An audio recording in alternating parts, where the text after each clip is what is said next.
बोलोगे आप?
आइए बरसाती आती होगी क्या करेगा।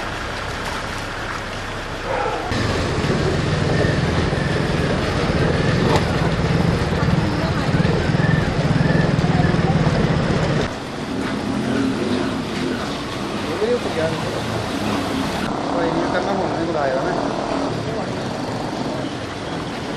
नहीं आ रहा वो दूर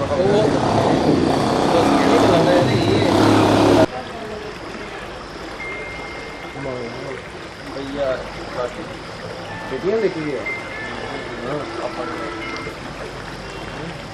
हाँ जी उधर ना ऊपर जाइए उधर गड्डी गड्डी जिधर का छड़ा दी उत्थे आ रही सही दिक्कत गाड़ी चलने बड़े में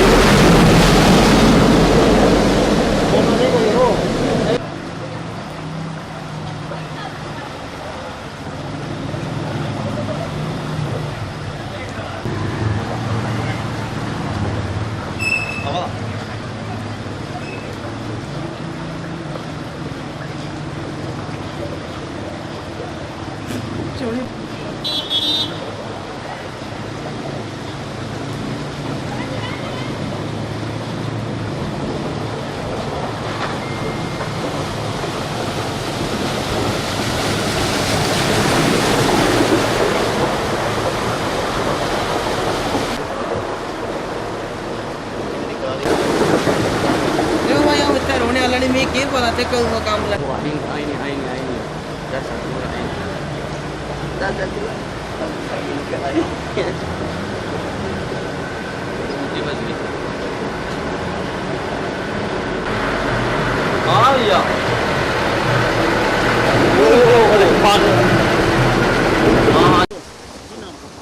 मेरा नाम संजय खजूरिया और मैं जिब पंचायत का रहने वाला हूँ। जिब ये हमारी पंचायत है और ये जहाँ पे आप खड़े हुए हैं ये है जिब मतलब मेन रोड है जी जिब का।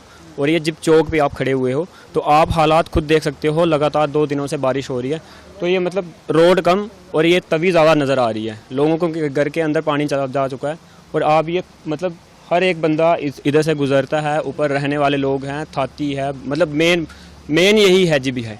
लेकिन इस रोड का मतलब इतनी कंडीशन बुरी हो चुकी है कि यहाँ पे मतलब गाड़ी तो बड़ी दूर की बात है, पैदल चलना भी बड़ा मुश्किल है।